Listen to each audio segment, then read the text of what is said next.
Hello students, welcome back to our channel. आज के इस वीडियो में हम कवर करने जा रहे हैं यूनिट 1 का पार्ट 1 मैंने ऑलरेडी करा रखा है और उसमें से कुछ टॉपिक्स अभी बाकी रह गए हैं। जैसे अभी काइंड्स ऑफ कंपनीज़ में और सारे कंपनीज़ हैं और कन्वर्जन कैसे होगा कंपनी का पब्लिक से प्राइवेट में और प्राइवेट का पब्लिक में। तो इस वीडियो में उसको कवर करेंगे और वो बहुत ही इंपॉर्टेंट टॉपिक है, तो उसको अच्छे से करेंगे। तो चलिए शुरू करते हैं आज का काइंड्स ऑफ कंपनीज़। ओके, तो काइंड्स ऑफ कंपनीज़ में हमने जो जो पढ़ रखा है मैं उसे नहीं पढ़ाऊँगा। ओके, देखिए हमने क्या पढ़ रखा था। प्राइवेट पढ़ रखा था, पब्लिक पढ़ रखा था, 1% पढ़ रखा था, और फॉरेन पढ़ रखा था, गवर्नमेंट पढ़ रखा था, एसोसिएट पढ़ रखा था, स्मॉल पढ़ रखा था, डोरमेंट, और ये section 8 companies for not profit मैंने पढ़ रखा था। ये है सेक्शन 8 कंपनी, इसको सेक्शन 8 कंपनी भी बोलते हैं। ओके, तो आइए चलते हैं आगे, और जितने बाकी रह गए हम लोग वो पढ़ेंगे आज। ओके, तो इसमें क्या क्या टॉपिक्स हैं हम लोग वो देख लेंगे एक बार। ये है privileges available to private companies, difference between private and public companies, ये हमने पढ़ रखा था, फिर भी आपको एक बार करा दूंगा। और ये है ये conversion of private companies into public companies and vice versa, यानी कि प्राइवेट से पब्लिक और पब्लिक से प्राइवेट। तो ये बहुत ही इंपॉर्टेंट टॉपिक, आप इसको इंपॉर्टेंट मार्क करके चलिएगा। ओके, और हम फिर पढ़ेंगे difference between private and producer company. ये भी एक इम्पॉर्टेंट टॉपिक हो जाता है एग्ज़ाम पॉइंट ऑफ व्यू से। तो चलिए शुरू करेंगे। तो स्टैट्यूटरी कंपनी क्या होता है? स्टैट्यूटरी कंपनी वो कंपनीज है जो किसी स्पेशल एक्ट से बनती हैं। स्पेशल एक्ट होता है जैसे पार्लियामेंट के एक्ट या फिर स्टेट लेजिस्लेशन। जैसा कि आपको पता है कि पार्लियामेंट कुछ एक्ट्स पास करती है, तो उस एक्ट पे स्पेशल एक्ट जिनका वही एक्ट गवर्न करता है, तो उसे स्पेशल लाइक स्टैट्यूटरी कंपनी कहते हैं। जैसे आप LIC सुना होगा, RBI सुना होगा, UTI, FCI, food corporation of India etcetera, ये सब हमारे वही होते हैं स्टैट्यूटरी कंपनी। ये सब पार्लियामेंट के एक्ट से बने हुए हैं और इनका खुद का लॉ होता है, और साथ साथ कंपनीज एक्ट भी इस पर गवर्न करता है। तो चलिए इसके बारे में पढ़ते हैं। Incorporated by a special act pass by central और स्टेट लेजिस्लेचर। जैसे मैंने बताया कि ये सेंट्रल यानी पार्लियामेंट एक्ट हो जाता है, और स्टेट यानी जो स्टेट के गवर्नमेंट जो रूल्स या फिर लॉ बनाते हैं ना, जो एक्ट पास करते हैं, उसके अकॉर्डिंग पे जो इंस्टीट्यूट बनता है या फिर जो भी है कंपनी बनती है, उसे स्टैट्यूटरी कंपनी कहते हैं। Such companies carry on some business of national importance. अभी ये बिज़नेस किस टाइप का करते हैं? जो नेशनल इंपॉर्टेंस का होता है। जैसे ये RBI आप देख सकते हैं, RBI क्या करता है? पूरे बैंकों का बैंक है जो बैंकों को रेगुलेट करता है, लाइक एपेक्स बॉडी है एक। LIC क्या करता है? इंश्योरेंस की कंपनी है। ये सब वही है जो मतलब मेन जो बिज़नेस के लिए लाइक नेशनल इंपॉर्टेंस का काम करती हैं, national importance. Okay, so next है एग्जम्प्टेड फ्रॉम MOA और using limited word in their name. अब ये जो MOA होता है, मेमोरेंडम ऑफ एसोसिएशन, हम आगे पढ़ेंगे। और जो पब्लिक और प्राइवेट के केस में था कि लाइक पब्लिक में उन्हें लास्ट में लिमिटेड लगाना होता है, प्राइवेट में लास्ट में प्राइवेट लगाना होता है, तो इसमें ये ऐसा नहीं है। इसमें आपको कुछ नहीं लगाना है। आप डायरेक्टली देख सकते हैं RBI में कहाँ कुछ लगा हुआ नहीं, डायरेक्टली है reserve bank of India. Okay, अब इनका ऑडिट वगैरह के बारे में बात करेंगे। Their audit supervision and guidance by CAG and annual reports are to be placed before central और स्टेट लेजिस्लेचर। जब ये बना ही है स्पेशल एक्ट से लाइक सेंट्रल या फिर पार्लियामेंट और स्टेट लेजिस्लेचर है, तो जो भी इनका ऑडिट और रिपोर्ट होगा ना, ये इनके सामने रखा जाता है ताकि ये चेक कर सकें और उसको वेरीफाई करें। आपने इसके बारे में भी सुना होगा, जैसे आपका इंस्टीट्यूट होगा ICAI, जो बच्चे CA कर रहे हैं उन्हें पता होगा। ICSI, जो बच्चे CS के होंगे, ICMAI, ये CMA का होता है, ये CS का होता है, ये ICAI CA का है। ये तीनों भी स्पेशल एक्ट से बने हुए हैं, इसे भी स्टैट्यूटरी कंपनी बोलेंगे। Okay, next, govern by their special act but companies act is also applicable. जैसा मैंने बताया था कि वो भले ही स्पेशल एक्ट से बने, उनका खुद का रूल भी होता है, लेकिन वो कंपनीज एक्ट को भी फॉलो करेंगे। उनका यही मोटिव है कि जो भी होता है काम वो कंपनीज एक्ट के अंडर में रह के ही हो, उससे बाहर कुछ ना हो। ओके, अब आते हैं रजिस्टर्ड कंपनीज। रजिस्टर्ड कंपनी क्या होता है? रजिस्टर्ड कंपनी उन कंपनीज़ को बोलते हैं जो कि सॉरी जो कि रजिस्टर्ड है कंपनीज एक्ट में। जैसे हमें क्या होता है, कोई कंपनी जब बनाई जाती है तो उसको रजिस्टर्ड कराना होता है इनकॉर्पोरेशन, ताकि उसे एक रिकॉग्निशन मिल जाए। ओके, तो कहाँ रजिस्टर्ड होता है? MCA के पास, MCA ministry of corporate affairs. तो आइए, these are the companies which are registered under the companies act और earlier companies act. Earlier companies act में हो गया लाइक कंपनीज एक्ट 1956 का था एक, 1956, उसको रिप्लेस करके ही रिपील करके ही बना था 2013। तो अगर इस वाले में भी अगर वो रजिस्टर्ड है तब भी उसको हम लोग रजिस्टर्ड कंपनी कहेंगे। मतलब रजिस्टर्ड होना चाहिए, चाहे वो फॉर्मर किसी भी एक्ट में हो या फिर प्रेजेंट कंपनीज एक्ट 2013 पे। Okay, most companies are form this way, और रजिस्टर्ड करके ही ज़्यादातर कंपनीज बनती हैं क्योंकि उन्हें एक रिकॉग्निशन मिल जाता है रजिस्टर्ड कंपनी होने का। If some insurance, banking, electricity supply companies are incorporated under the Companies Act, then and operational matters they will governed by the special acts, on other matters by the provisions of Companies Act। देखिए, अब बहुत सारे insurance है, banking है, electricity supply companies हैं जो incorporated होता है कंपनीज एक्ट के अंडर में, लेकिन वो अपने ऑपरेशनल मैटर वो उनके एक्ट के अकॉर्डिंग होता है। जैसे आरबीआई है तो आरबीआई अपना खुद का रूल्स बनाता है बैंकों के लिए, तो वो अपने ऑपरेशनल काम के लिए, लेकिन वो गवर्न होता है इसके लिए कंपनीज एक्ट के अकॉर्डिंग ही। वो उसको कोई भी एक्ट ना, कोई भी कंपनीज एक्ट से बड़ा नहीं हो सकता, उसको कभी भी अगर दोनों में कॉन्फ्लिक्ट आएगा तो कंपनीज एक्ट हमेशा प्रिवेल करेगा। Okay, on the basis of number of members registered companies can be private, public, one person. तो रजिस्टर्ड कंपनी कितने टाइप की हो सकती है नंबर ऑफ पर्सन मेंबर्स को लेके? प्राइवेट में कितना मेंबर्स होता है? Maximum 200, minimum 2। और पब्लिक के केस में minimum 7, maximum no limit. 1 person में 1 होता है, जैसा सबको पता है। ओके, तो आइए आगे पढ़ते हैं। On the basis of liability of members registered companies can be limited by shares, limited by guarantee, unlimited companies. अब ये लिमिटेड बाय शेयर्स क्या है, लिमिटेड बाय गारंटी क्या है, अनलिमिटेड कंपनीज क्या है? लिमिटेड बाय शेयर्स उससे बोलते हैं, जैसे मैंने आपको पिछले वीडियो में बताया था कि अगर मान लीजिए आप किसी कंपनी का 10 रुपये का शेयर खरीद के रखे हैं और आपने 7 रुपीज़ पे कर चुका है, तो अगर कभी कंपनी लाइबिलिटी उस पर आती है, लाइक कभी वाइंडिंग अप में जाती है और लाइबिलिटी कंपनी के ऊपर आती है, तो आपने जो 3 रुपये अनपेड है ना, आपका बस उतना ही की लाइबिलिटी होगी, आपको 3 रुपये उतना ही देना होगा, उससे ज़्यादा आपको कोई अपना पर्सनल एसेट्स वगैरह सेल नहीं करना होगा। लिमिटेड बाय गारंटी होता है कि मेंबर्स कुछ गारंटी दिए होते हैं अमाउंट, लाइक मैं जैसे समझ लीजिए मैंने एक कंपनी का शेयर लिया है या फिर उसमें मैंने गारंटी दिया कि अगर कंपनी वाइंडिंग अप में जाएगी तो मैं इसमें 100 रुपये पे करूँगा, मान लीजिए फॉर एग्जांपल है ये, तो फॉर एग्जांपल 100 रुपये मैं पे करूँगा और कंपनी कभी भी वाइंडिंग अप में जाती है तो मुझे 100 रुपये दे के उस कंपनी की लाइबिलिटी को पे ऑफ करना होगा। मेरी लाइबिलिटी बस वो 100 रुपये की हुई, उससे ज़्यादा नहीं होगी। अनलिमिटेड होती है कि अनलिमिटेड कंपनी में लाइबिलिटी अनलिमिटेड होती है, मेंबर्स को हो सकता है अपने पर्सनल एसेट्स को भी सेल करके लाइबिलिटी पे ऑफ करना पड़े। Okay, let's go. I hope आप लोगों को समझ में आ रहा होगा, आप चाहे तो इसे नोट भी कर सकते हैं और ये नोट्स मैं आपके टेलीग्राम चैनल पर शेयर कर दूंगा, आप वहाँ ज्वाइन कर लें। ओके, आइए, ये सब आप एग्जांपल पढ़ सकते हैं, ये सब इंश्योरेंस एक्ट के अंदर बना हुआ है, तो ये सब अपना स्पेशल एक्ट पे गवर्न करते हैं। प्राइवेट कंपनी में आपको बता चुका था, तो अब मैं इसके बारे में नहीं बताऊंगा दोबारा। ओके, और नेक्स्ट पब्लिक कंपनी में मैं बता चुका था, 1% भी बता ही चुका हूँ। आगे बढ़ते हैं। कंपनी लिमिटेड बाय शेयर्स, इससे मैं बता चुका, फिर भी मैं आपको पढ़ा देता हूँ। In such companies liability of members is limited by memorandum of to the amount remaining unpaid on shares held by them. तो जैसा मैंने बताया था, अनपेड शेयर्स, जितना उनका बचा होगा शेयर का अमाउंट, उतना ही उनकी लाइबिलिटी होती है। Okay, the liability can be enforce at any time during the existence of the company और during the winding of the company. ज़्यादातर तो वाइंडिंग अप में ही काम आती है, लेकिन कभी भी अगर बीच में भी अगर कंपनी को ज़रूरत पड़ती है तो वो कभी भी वो अनपेड अमाउंट मंगा सकती है पे ऑफ करने के लिए या फिर उसको यूटिलाइज़ करने के लिए। Most of the companies in India belong to this category. बहुत सारी कंपनीज इंडिया में जो भी कंपनीज हैं ना अभी जिनके शेयर्स लिस्टेड हैं, तो वो इसी कैटेगरी में काम करती हैं, company limited by share. Okay, such companies are known as limited liability companies. Limited liability इसलिए क्योंकि उनकी लाइबिलिटी लिमिटेड है, जितना का अनपेड शेयर अमाउंट है उतना ही तक। If shares are fully paid up the liability of members will be nil. और जैसा कि सिंपल सी बात है, अगर शेयर्स फुली पेड अप है तो आपकी लाइबिलिटी कुछ नहीं है। मान लीजिए आप 10 रुपये का शेयर होल्ड करके रखे हैं, आपने पूरे 10 रुपये पे कर रखे हैं, तो उसके अलावा आपकी कोई लाइबिलिटी नहीं है। Okay, companies limited by guarantee, ये क्या है?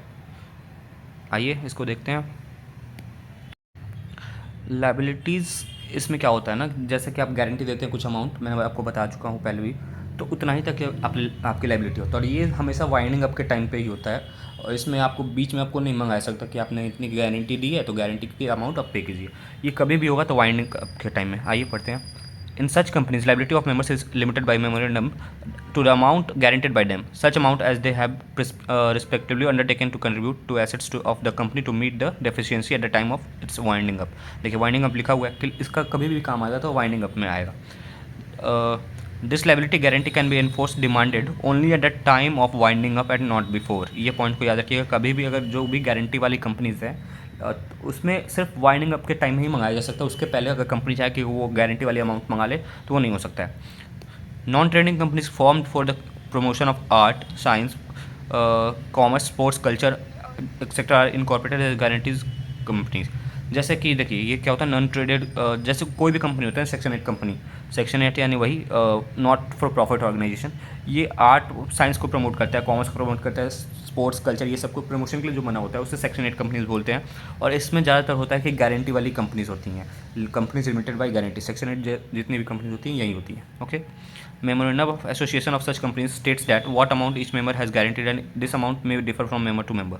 मेमोरेंडम ऑफ एसोसिएशन होता है ना, उसमें लिखा हुआ होता है कि कौन सा मेंबर कितनी लाइबिलिटी के लिए रेडी है, कितना गारंटी दिया हुआ है, और वो amount member to member differ कर सकता है। जैसे कोई मेंबर हो सकता है कि 100 का गारंटी दिया हो, कोई हो सकता है 1000 का दिया हो, कुछ भी हो सकता है। ओके, तो सच कंपनीज में और may not have share capital if it has a share capital, liability of members will be two fold, that is they are liable for amount remaining unpaid shares as well as amount payable under guarantee. अब बहुत सारे company में हो सकता है कि share capital हो या शेयर कैपिटल ना हो। जिस कंपनी में शेयर कैपिटल होगा उसमें दो फोल्ड में होंगे, जैसे लाइबल होंगे वो शेयर अनपेड अमाउंट्स के लिए और जो गारंटी देंगे उसके लिए भी। ओके, सिंपल सी चीज़ें आप पढ़ेंगे तो खुद आ जाएगा आपको, कंपनी लॉ ईजी है, बस समझने की चीज़ें हैं। अनलिमिटेड कंपनीज, मैंने आपको बता रखा था अनलिमिटेड कंपनीज है क्या, ये पढ़ते हैं। Such companies have no limit on the liability, ये आप याद रखिएगा, no limit on its liability, no limit on the liability of its members. Their liability may extend to their personal property to pay off the liabilities of the company. मैंने आपको बताया था कि वो अपने पर्सनल एसेट्स भी sale करके company की लाइबिलिटी पे ऑफ करेंगे। ओके, अब आते हैं memorandum of such companies must state the liability of its members is unlimited. अब जो मेमोरेंडम होता है उसमें सब कुछ तो लिखा ही होता है, तो ज़रूर उसको वहाँ पे लिखा होना चाहिए कि मेंबर्स की लाइबिलिटी पूरी अनलिमिटेड है। अगर ऐसा नहीं लिखा होगा तो उसको एक्सेप्ट नहीं किया जाएगा, हो सकता है आगे चल के मेंबर्स उसको लाइक डिक्लाइन उसको इग्नोर कर दे कि नहीं मैंने तो ऐसा कुछ गारंटी दिया ही नहीं है। Okay, liability of members is enforceable only at the time of winding up. इसमें वही अगर जब भी कंपनी वाइंडिंग अप में जाएगी और अपना एसेट्स बेच के भी पे ऑफ नहीं कर पाएगी लाइबिलिटी, तो मेंबर्स जो होंगे वो अपने पर्सनल एसेट्स बेच के पे ऑफ करेंगे, लेकिन वो सिर्फ होगा वाइंडिंग अप के टाइम में, उसके पहले नहीं होगा। Okay, every company is liable to contribute in proportion of his interest in the company. अब जितना हो सकता है प्रॉफिट आपका 10% का होगा या फिर जितना भी होगा, जैसे भी आपका प्रोपोर्शन होगा कंपनी के साथ इंटरेस्ट, उतना आपको पे करना पड़ेगा।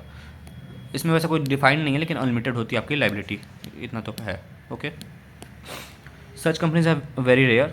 अब ये कंपनी बहुत कम मिलती है, पहले ऐसा होता था कंपनीज को फॉर्म ही किया जाता था कि वो अनलिमिटेड लाइबिलिटी का कॉन्सेप्ट ही ना रहे, बट ये भी होते हैं, तो ये बहुत रेयर मिलते हैं। जैसे कि एग्जांपल आप देख सकते हैं, नोवा स्कोटिया कनाडा में unlimited companies, unlimited liability company cyber ventures, ये सारी एग्जांपल्स हैं। ओके, ये आपको मैं बता चुका हूँ ऑलरेडी, आप इनसे चाहे तो पढ़ सकते हैं, पॉज कर लेंगे और पढ़ लेंगे।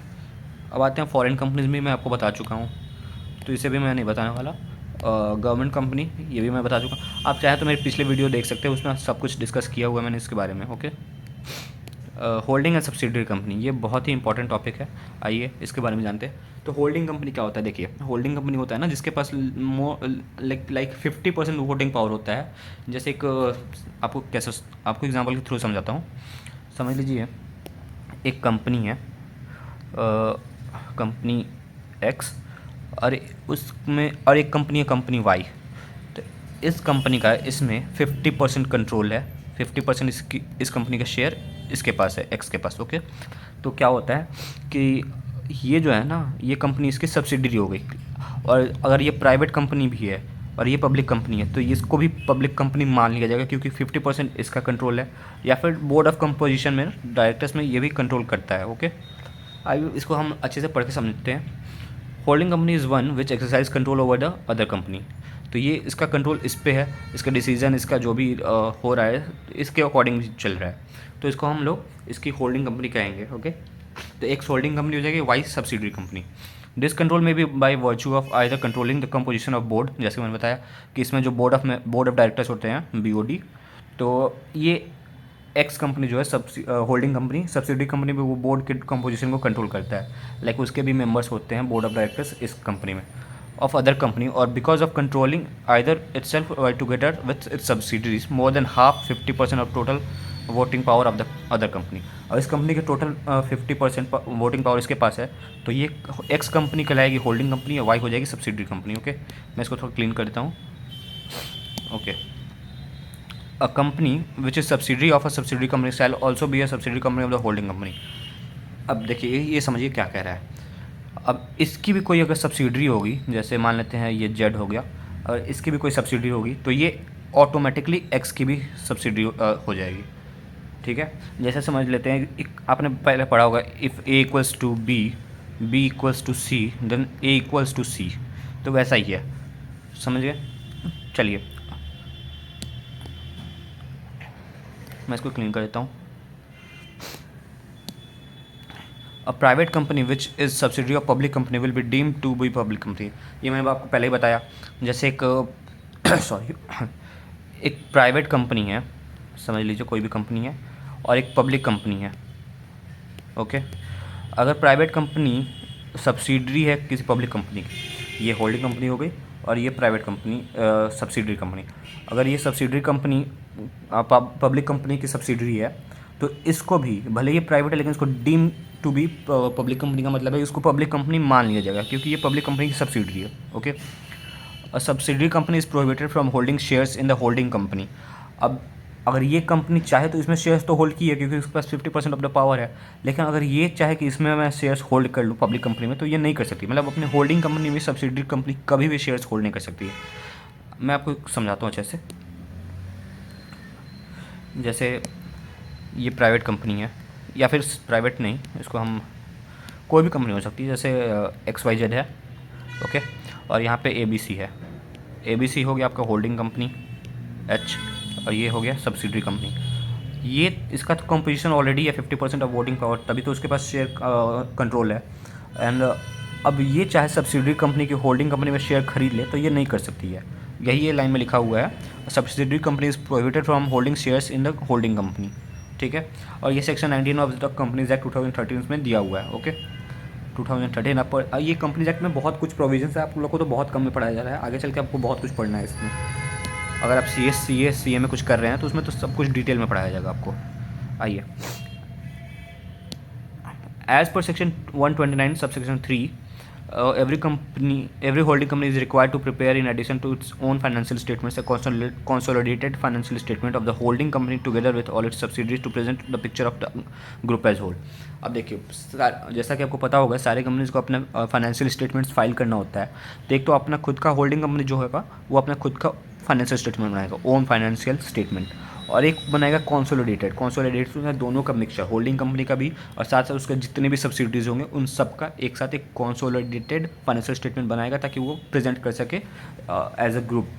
ठीक है, एसोसिएट कंपनी मैं आपको बता चुका हूँ। ठीक है,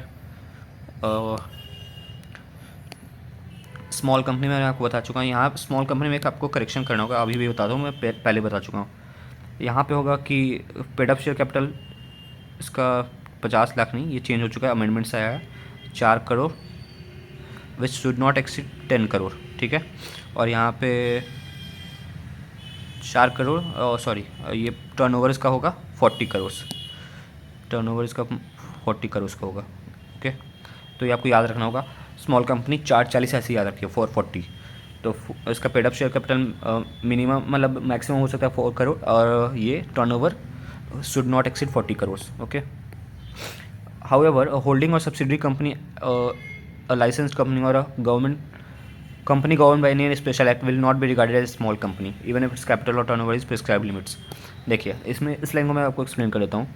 भले ही कोई होल्डिंग कंपनी हो या सब्सिडरी कंपनी हो या एक लाइसेंस कंपनी यानी सेक्शन 8 कंपनी जो कि चैरिटेबल पर्पज़ के लिए होता है, जो मैंने ऊपर पढ़ाया था, और company govern by any special act statutory company होते हैं, अगर वो इस प्रिस्क्राइब लिमिट में भी आते हैं ना, 440 वाले लिमिट में भी, तब भी उसको स्मॉल कंपनी नहीं कहा जाएगा, ये कंपनीज एक्ट ने कहा है। ओके, चलिए आगे बढ़ते हैं। गवर्नमेंट कंपनी मैंने आपको बता चुका है पहले भी तो अभी मैं नहीं बताऊंगा इसका। प्रोड्यूसर कंपनी, ये एक मेन टॉपिक है आपके लिए, पर आइए इसको देखते हैं।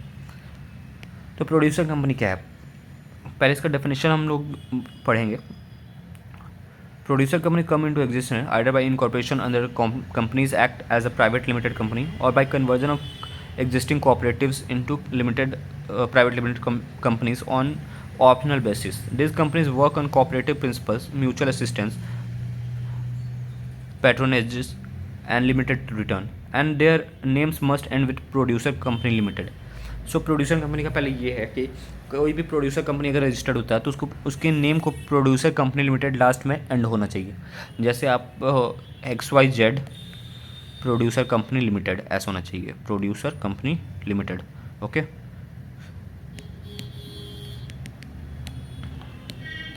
तो आगे पढ़ते हैं।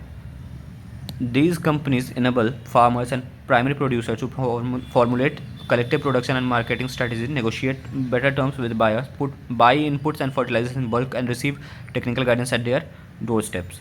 तो ये क्या होता है? ये बेसिकली होता है ना, प्रोड्यूसर कंपनी नाम से लग रहा है जो ऐसे कंपनीज हो जो प्रोडक्शन में, एग्रीकल्चर में या फिर किसी चीज़ के प्रोडक्शन में इंगेज्ड है। आगे हम पढ़ेंगे वो कौन कौन सा चीज़ें हैं जिसमें ये प्रोड्यूसर कंपनी आएंगे।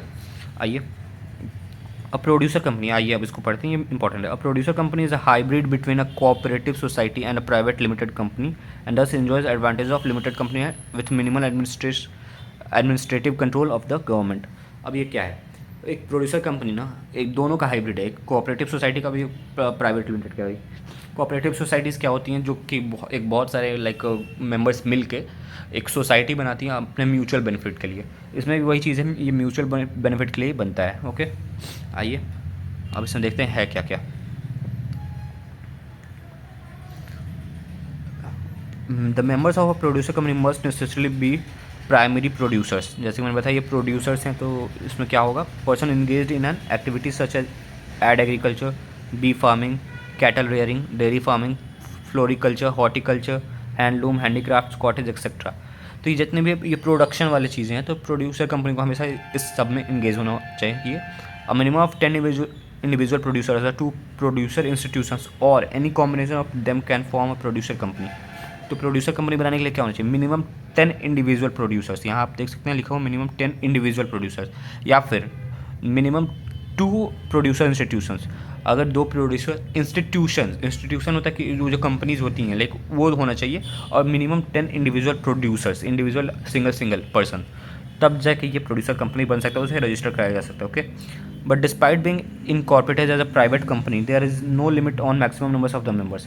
और इसमें मैक्सिमम मेंबर्स की लिमिट नहीं है, क्योंकि ये भले ही प्राइवेट कंपनी है लेकिन ये प्रोड्यूसर कंपनी की कैटेगरी में आ रही है, तो इसको मैक्सिमम नंबर की लिमिट नहीं है। इसमें जैसे प्राइवेट कंपनी में था कि मैक्सिमम 200 मेंबर्स हो सकते हैं, लेकिन इसमें कोई ऐसी लिमिट नहीं है। Okay, for registration it is required to submit prescribe documents as such as MOA and AOA। MOA memorandum of association होता है, AOA आर्टिकल्स ऑफ एसोसिएशन। ये हम आगे चल कर पढ़ेंगे ये दोनों है क्या। ओके, ये रजिस्ट्रार को सबमिट करना होता है। Who shall after scrutinizing the documents issue a certificate of incorporation and thereafter become a body corporate. देखिए, तब जब ये डॉक्यूमेंट सबमिट हो जाते हैं उसके बाद क्या करता है ना, जो रजिस्ट्रार है एक उसे चेक करने के बाद, वेरीफाई करने के बाद सर्टिफिकेट ऑफ इनकॉर्पोरेशन इशू कर देता है, और वो फिर बॉडी कॉर्पोरेट बन जाता है, प्रोड्यूसर कंपनी बन जाती है। ओके, यही सब चीज़ें आप पढ़ सकते हैं। अब देखिए आगे इसमें है, a producer company can only carry out the objects as specified in section 581B of the act। अब सेक्शन 581B है कंपनीज एक्ट का, उसमें स्पेसिफाइड है कि कौन कौन से वो ऑब्जेक्ट्स को कैरी आउट कर सकते हैं अपने प्रोड्यूसर कंपनी के अंडर में। तो प्रोडक्शन कर सकते हैं, processing, marketing, selling, export of primary produce is important here. Okay,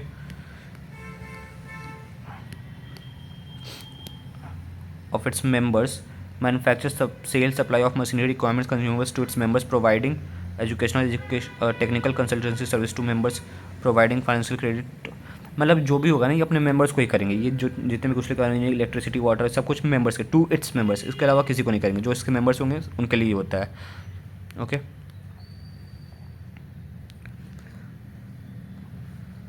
अब प्रोड्यूसर कंपनी डिफ़र करता है प्राइवेट कंपनी से। कैसे डिफ़र है हम नीचे वाले स्लाइड में पढ़ेंगे। आइए, तो यहाँ पे प्रोड्यूसर कंपनी और प्राइवेट कंपनी का डिफरेंस लिखा हुआ है, मैं आपको बता देता हूँ क्या है।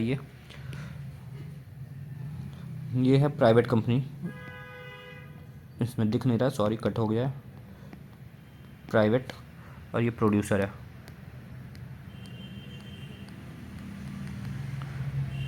प्रोड्यूसर, ओके, चलिए तो प्राइवेट कंपनी तो मैंने आपको बताया था, तो आप इजीली गेस कर सकते हैं इसको। प्राइवेट कंपनी डिफाइंड है section 2 sub section 68 of companies act, और ये डिफाइंड है 581A ऑफ कंपनीज एक्ट 1956 में। 1956 याद रखिएगा, ओके। और प्राइवेट कंपनी में राइट ऑफ शेयर्स इसका लिमिटेड है और 200 मेंबर्स हो सकते हैं, और पब्लिक से ये सब्सक्रिप्शन इनवाइट नहीं कर सकता है, okay. A body corporate registered under companies objects specified, a body corporate registered under Companies Act, objects specified in section 581B। अब इसका क्या है कि ये रजिस्टर्ड है कंपनीज एक्ट के अंडर, और ऑब्जेक्ट्स का स्पेसिफाइड है सेक्शन 581B में, ओके। इसका name must and with private limited XYZ limited, जैसे XYZ प्राइवेट लिमिटेड। और इसमें क्या होता है कि लास्ट में प्रोड्यूसर कंपनी लिमिटेड एंड होना चाहिए, जैसे coconut producer company limited, okay. इसमें प्रॉफिट और गेन के लिए होता है। इसमें म्यूचुअल असिस्टेंस क्यों? क्योंकि ये सिर्फ मेंबर्स के लिए होता है, जो इसमें मेंबर्स होते हैं एक दूसरे की हेल्प करने के लिए या फिर जो भी कोऑपरेट करने के लिए, ओके। अब ये can carry out any objective provided it's not against provisions of companies act, public policy और एनी लॉ। अब इसका जो भी है ऑब्जेक्ट, वो कोई भी ऑब्जेक्ट कैरी आउट कर सकता है जो उसके आर्टिकल्स में या फिर MOU में लिखा हो, लेकिन वो कभी भी प्रोविजंस के खिलाफ नहीं होना चाहिए, अगेंस्ट नहीं होना चाहिए कंपनीज एक्ट के, okay. Can carry only those objects as are specified in its object clause. अब ये वही ऑब्जेक्ट कर सकते हैं जो उसका स्पेसिफाइड एक प्रोड्यूसर कंपनी जो करना चाहिए, जो मैंने ऊपर बताया, प्रोडक्शन, एग्रीकल्चर, सेरिकल्चर, हॉर्टिकल्चर, वही सब, ओके।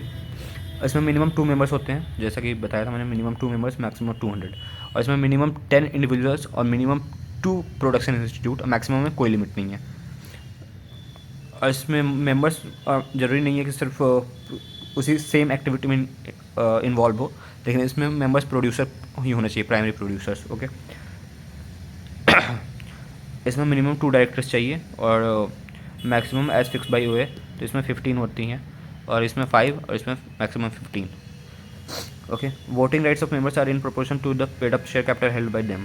अब वोटिंग राइट्स इसमें कितना होता है, जैसे कि एक शेयर है मेंबर्स के पास तो एक वोट होता है, तो ये सिर्फ मेंबर्स के होता है, जो कंपनी के मेंबर्स होते हैं उनके पास। बाहर से तो कंपनी रेज की नहीं है पैसा कि बाहर से किसी को वोटिंग राइट दे, okay. If only producer institution are members then it depends on their participation rate in the business, okay. Private company can easily converted into public limited company.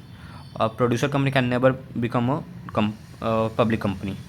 तो ये प्राइवेट कंपनी को हम लोग easily convert कर सकते हैं public limited company में, लेकिन एक प्रोड्यूसर को कभी भी कन्वर्ट नहीं किया जा सकता पब्लिक में, ओके, या फिर प्राइवेट में, किसी में भी। अब पढ़ते हैं conversion of private company into public company voluntarily. ये जो हम लोग जो भी कंपनीज होती हैं जो सेल्फ असेसमेंट से लाइक खुद से हो जाती है वॉलंटरी सर्वे करके कि मेरे को कन्वर्ट कराना है पब्लिक से प्राइवेट में और प्राइवेट से पब्लिक में, उसका यहाँ पे स्टेप्स लिखा हुआ है। ये बहुत ज़्यादा इंपॉर्टेंट है, मैं इसको VVI बोलूँगा, वेरी वेरी इंपॉर्टेंट। आप इसको मार्क कर लें और ध्यान से देखेंगे इसको, ठीक है। अब देखिए प्राइवेट को पब्लिक में कन्वर्ट करना है तो कैसे होगा। देखिए passing of SR deleting from AOA the 3 compulsory restrictions. अब देखिए इसमें होता क्या है, SR को पास करना होता है। SR क्या होता है? SR होता है आपका, मैं आपको डिटेल में बताता हूँ। SR मतलब होता है स्पेशल रेजोल्यूशन। स्पेशल रेजोल्यूशन क्या होता है, जितने भी मेंबर्स हैं वहाँ पे उन मेंबर्स के लगभग 75% कंसेंट मिलना चाहिए। 75% कंसेंट, इसको बोलते हैं स्पेशल रेजोल्यूशन। और एक होता है OR ऑर्डिनरी रेजोल्यूशन। इसका मतलब होता है कि सिंपल मेजोरिटी यानी मेजोरिटी। जैसे मान लीजिए कुछ लोग हाँ बोलते हैं, कुछ लोग ना बोलते हैं। जैसे 100 लोग हैं, 100 में से 75 मान लेते हैं 51 ने हाँ कहा और 49 ने ना कहा, ठीक है, तभी ये पास हो जाएगा। अगर 62 ने हाँ कहा, बाकियों ने ना कहा, तभी रेजोल्यूशन पास हो जाएगा। इसमें सिंपल मेजोरिटी होता है। इसमें SR में होता है कि 75% चाहिए ही चाहिए, ओके।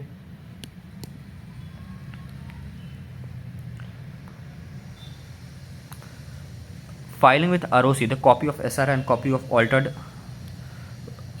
हाँ, ये एक और चीज़ यहाँ लिखा हुआ है, AOA the 3 compulsory restriction. Compulsory restriction इसमें क्या क्या था, जैसे आपको पता है कि मेंबर्स उसके 200 से ज़्यादा नहीं हो सकते हैं, तो वो हटा देंगे।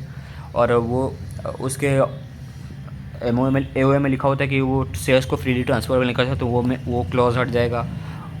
तो ये सब चीज़ें हट जाती हैं। और फाइलिंग, अब उसके बाद क्या होता है, नेक्स्ट स्टेप होता है, नेक्स्ट स्टेप ये है, filing with ROC the copy of SR and copy of altered AOA with in 15 days of SR.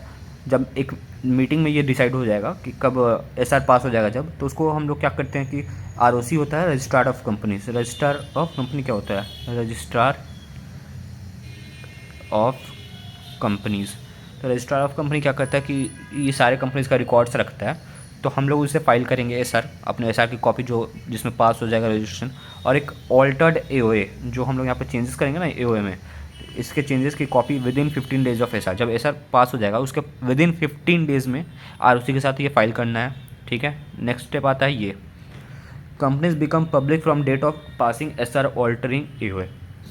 Company उसी दिन से ये पब्लिक हो जाएगा जब वो एसआर पास हो जाएगा और एओए ऑल्टर हो जाएगा। Okay, ROC will close the formal registration and issue a new certificate of incorporation. ROC क्या करेगा कि जो फॉर्मल अपने प्राइवेट में था ना, जो प्राइवेट में था उसको अब क्या कर देंगे, वो क्लोज़ कर देंगे और नया information certificate of incorporation issue कर देंगे जो होगा पब्लिक कंपनी के नाम पे। ठीक है, उसके बाद क्या करना है, company will have to increase the number of members to at least 7 and increase directors to at least 3 and delete the word private from the its name and make other necessary alteration in AOA.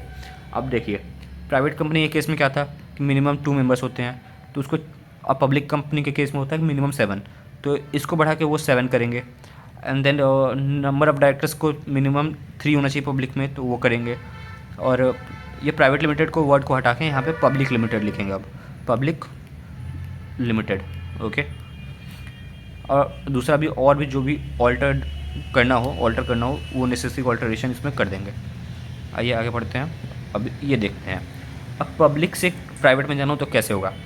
तो वो भी बहुत ही easy process है, आप देख सकते हैं। आइए मैं आपको पढ़ा देता हूँ। Passing of SR incorporating into AOA and 3 compulsory restriction under section 68 plus obtaining sanction of CG on alteration of articles.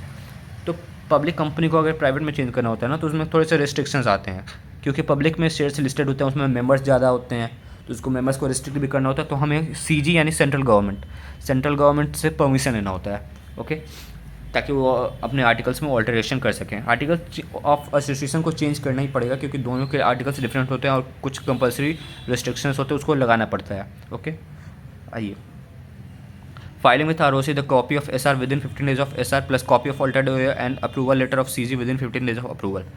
देखो, जब क्या होगा कि एसआर का अप्रूवल मिल जाएगा, एसआर पास हो जाएगा, तो उसको 15 डेज़ के अंदर ही, जैसे यहाँ पे था इस वाले में था जैसे, वैसे ही 15 डेज़ के अंदर में आरओसी से फाइल करना है plus altered copy of AOA. और जब सीजी से अप्रूवल आ जाए, लाइक सीजी सेंट्रल गवर्नमेंट से अप्रूवल आ जाए कि हाँ आप अपना एओए ऑल्टर कर सकते हैं, आप चेंज करने के लिए जा सकते हैं प्रोसेस में, तो जैसे जिस दिन से आ जाए उसके 15 डेज़ में ही आरओसी को ये फाइल करना होता है। Okay, companies become private from the date of approval from CG. जब सीजी का अप्रूवल आ जाता है उसी दिन से ये कंपनी प्राइवेट लिमिटेड हो जाएगी पब्लिक से। Okay, ROC will close the formal registration and issue a new certificate of incorporation. तो आरओसी का जो पहले का कंपनी था जैसे पब्लिक में रजिस्टर्ड था, वो उसको बंद कर देगा, अब उसको न्यू बना देगा प्राइवेट लिमिटेड में। ओके, अब कंपनी को अब क्या चेंजेस करने होंगे वो तो आपको पता ही है कि अब उसको मेंबर्स रिड्यूस करने होंगे 200 से 200 तक, और प्राइवेट कंपनीज को लास्ट में लगाना होगा प्राइवेट लिमिटेड। पहले पब्लिक लिमिटेड था तो सिर्फ लिमिटेड लगता था। ओके, तो अब इसमें लगेगा private limited. Now let's come to next topic. एक सेकंड, सॉरी, या अब आते हैं conversion of private into public by default. Automatic बोलिए या फिर इसको बाय डिफ़ॉल्ट आप कह सकते हैं, बाय डिफ़ॉल्ट।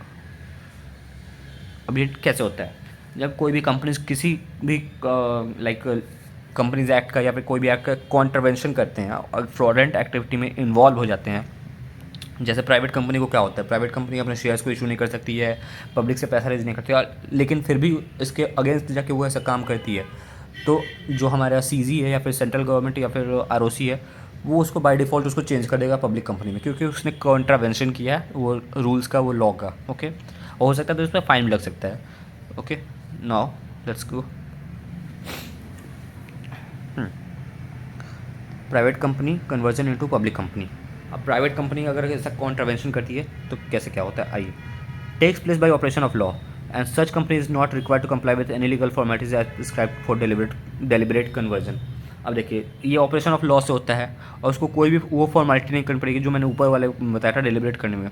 ये कंपनी अपने आप ही मतलब आरओसी उसको बोल देगा ये प्राइवेट कंपनी हो चुकी है, पब्लिक कंपनी हो चुकी है, सॉरी।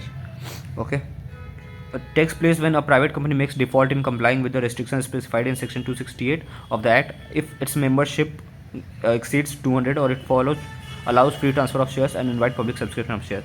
तो जैसा मैंने बताया था अगर उस क्या होता है ना कि वो अगर डिफॉल्ट जो रूल्स है उसको कंप्लाई नहीं करती है और उसमें मेंबर्स 200 से ज़्यादा हो जाते हैं, एक्सीड कर जाते हैं, और वो अपने शेयर्स को फ्रीली ट्रांसफरेबल करने के लिए अलाउ कर देती है प्लस पब्लिक से पैसा रेज करती है, तब इसको आरओसी अपने आप उसको बोल देगी आप पब्लिक कंपनी है, आपको वो स्टेप्स भी फॉलो नहीं करने होंगे। जो स्टेप्स मैंने यहाँ बताया था ये स्टेप्स भी यहाँ नीचे फॉलो नहीं करने होंगे, ये अपने आप हो जाएगा। तो such a company no longer can enjoy privileges and exemption conferred on a private company and be regulated like a public company.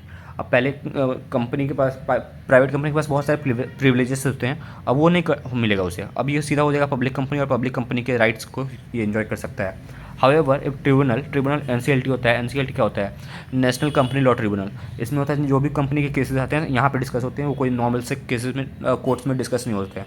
एक होता है एनसीएलएटी, एनसीएलएटी होता है, एनसीएलएटी मैं आपको बता देता हूँ। ये सब आपके लिए जानना जरूरी है क्योंकि आप कंपनी लॉ पढ़ रहे हैं तो इसकी इंपॉर्टेंस है इसमें। ये होता है national company law tribunal, sorry NCLT बताया ना मैंने, तो ये अपीलेट होगा। अपीलेट क्या होता है कि जब एनसीएलटी में आपका केस ये हो जाए और आप उससे सेटिस्फाइड नहीं है तो आप उसको अपील कर सकते हैं एनसीएलएटी में, national company law appellate tribunal. अगर फिर भी आप सेटिस्फाइड नहीं है तो आप सुप्रीम कोर्ट में तब जा सकते हैं फाइनली। वो डायरेक्टली आप सुप्रीम कोर्ट में केस फाइल नहीं कर सकते जब तक यहाँ और यहाँ से यहाँ तक पहुँचना होता है। ओके, तो आइए ये जानना जरूरी था इसलिए मैंने आपको बता दिया वैसे। However, if tribunal is convinced that default took place due to inadvertence or accident or some sufficient cause, it may relieve the company from being treated like a public company। अगर आरओसी लाइक एनसीएलटी में पता अगर company prove कर दे कि हमारी mistake से नहीं हुआ, गलती से हो गया, एक्सीडेंटली उनके पास कोई सफिशिएंट रीज़न होना चाहिए, कॉज होना चाहिए कि मैंने जानबूझ के ऐसा नहीं करा है, ऐसा सब प्रॉब्लम हो गई थी तो हो चुका है, तो हो सकता है कि एनसीएलटी जो है उसे माफ़ कर दे और बोल दे कि ठीक है तुम अपने प्राइवेट कंपनी ही चलाओ, हाँ, अगले बार से ध्यान रखना, ऐसा कुछ बोल सकते हैं। तो वो डिपेंड करता है एनसीएलटी पे। Where automatic conversion takes place the company में retain characteristics of private company that is can have restrictions pertaining to membership or transferability or public subscription may continue to have members two members or directors, only the exemptions and privileges are withdrawn। देखिए इसमें क्या लिखा हुआ है ये समझना बहुत ज़रूरी है। जब ऑटोमेटिक कन्वर्जन होता है तो इसमें जो कंपनी प्राइवेट कंपनी की जो भी थी ना restrictions of pertaining to membership, 200 members होना चाहिए, ट्रांसफरेबिलिटी पे रोक था वो हो, और 2 मेंबर्स होने चाहिए मिनिमम या फिर डायरेक्टर्स, उतना ही वो सब रहेंगे ही। वो पब्लिक कंपनी में चेंज हो जाता है लेकिन इसमें चेंज नहीं होगा, बस इसका जो भी प्रिविलेज और एग्जाम्पशन मिलता है प्राइवेट कंपनी को ना वो हटा दिया जाएगा, वो पब्लिक कंपनी की तरफ हो जाएंगे। ओके, अब आइए वो प्रिविलेज और एग्जाम्पशन क्या है वो बता देता हूँ मैं।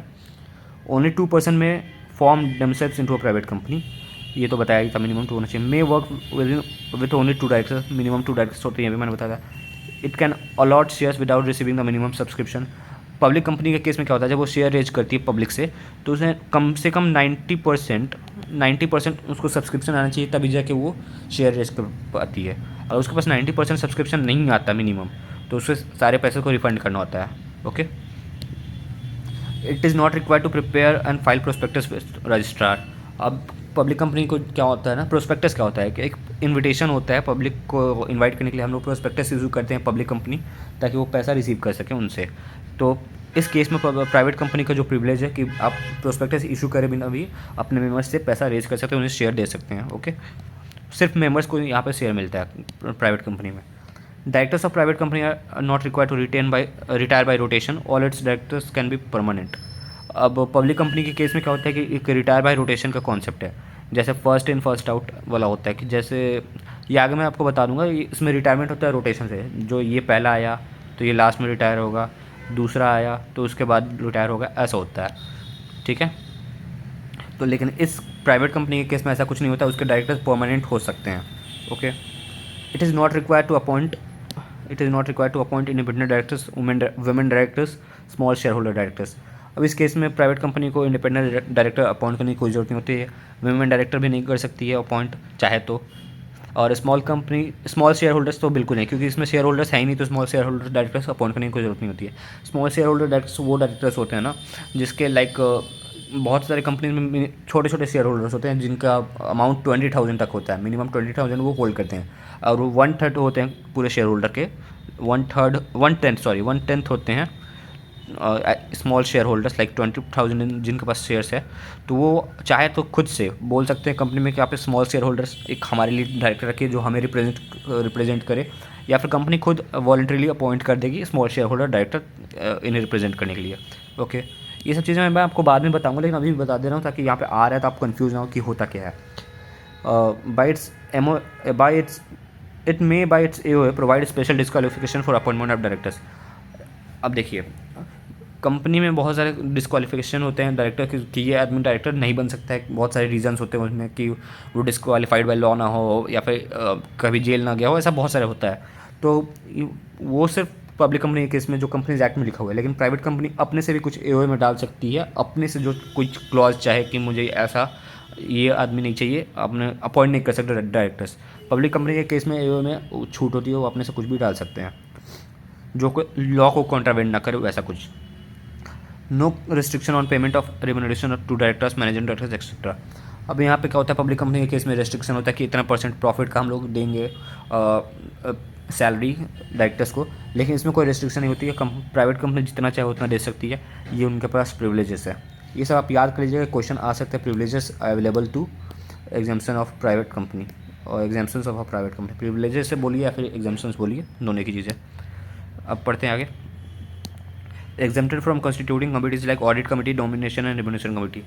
बहुत सारी कंपनीज में जब उनका एक प्रिस्क्राइब्ड लिमिट होता है, उस लिमिट से ज़्यादा टर्नओवर या फिर प्रॉफिट जाता है, तो उन्हें ये audit committee, nomination and remuneration committee बनाने की जरूरत पड़ती है। लेकिन प्राइवेट केस के कंपनी में ये एग्जेम्प्टेड है, आप नहीं चाहे तो बनाए, ना तो ना बनाए, एग्जेम्प्टेड है। Exempted from secretarial audit. Secretarial audit होता है कि जो कंपनी सेक्रेटरी होते हैं ना, CS, वो ऑडिट करते हैं और उसके प्रोविजन से के अकॉर्डिंग कंपनी में काम कराते हैं, तो वो भी एक एग्जेम्प्टेड है कि आप सेक्रेटरियल ऑडिट भी नहीं करा सकते चाहे तो, एग्जेम्प्टेड है। Not required to rotate auditor और ऑडिट फॉर्म, ये भी रिक्वायर्ड नहीं, जैसे यहाँ पे ऑडिट का होता है, यहाँ भी ऑडिट होती है कंपनी में, तो वो भी रिक्वायर्ड नहीं है। मतलब वो भी कोई भी ऑडिटर होता है वो परमानेंट हो सकता है उसमें। Unless AOA provides a larger number quorum for general meeting 2 members personally present. Quorum क्या होता है? कोरम होता है मिनिमम नंबर्स। देखिए, साल में AGM होता है ना कंपनी में, या फिर कोई भी मीटिंग होती है, तो मिनिमम नंबर्स ऑफ मेंबर्स चाहिए होता है मीटिंग को स्टार्ट करने के लिए। मान लीजिए पब्लिक कंपनी के केस में अगर मान लेते हैं 25,000 मेंबर्स है, तो आप 2 मेंबर्स से मीटिंग थोड़ी शुरू कर लेंगे, तो मिनिमम मेंबर्स होना चाहिए कि इतना मेंबर्स हो मिनिमम, तब जाकर वो मीटिंग स्टार्ट होगी। तो इस केस में, प्राइवेट कंपनी के केस में, अगर 2 मेंबर्स भी होते हैं ना मिनिमम, तो मीटिंग स्टार्ट हो सकती है, अनलेस अगर AOA में कुछ ज़्यादा अमाउंट लिखा हो। अगर AOA में लिखा हो कि मिनिमम 5 मेंबर्स होने चाहिए मीटिंग स्टार्ट करने के लिए, तो अलग चीज़ है। अगर नहीं लिखा हो तो मिनिमम 2 मेंबर्स भी हो तभी मीटिंग स्टार्ट हो सकती है, ओके। ये सब हम आगे डिटेल में बहुत पढ़ेंगे, अभी फ़िलहाल ये पढ़ते हैं। प्राइवेट कंपनी, पब्लिक कंपनी, मैंने आपको डिफरेंस बता चुका हूँ, ये इंपॉर्टेंट पढ़ लेना है आपको। बस हो गया, तो आज के वीडियो में बस इतना ही। आपको इंपॉर्टेंट मैंने चीज़ें बता दी हैं, आप वो पढ़ लेंगे तो हो जाएगा आपका ये chapter complete, okay. Thank you, मिलते हैं अब अगले वीडियो में।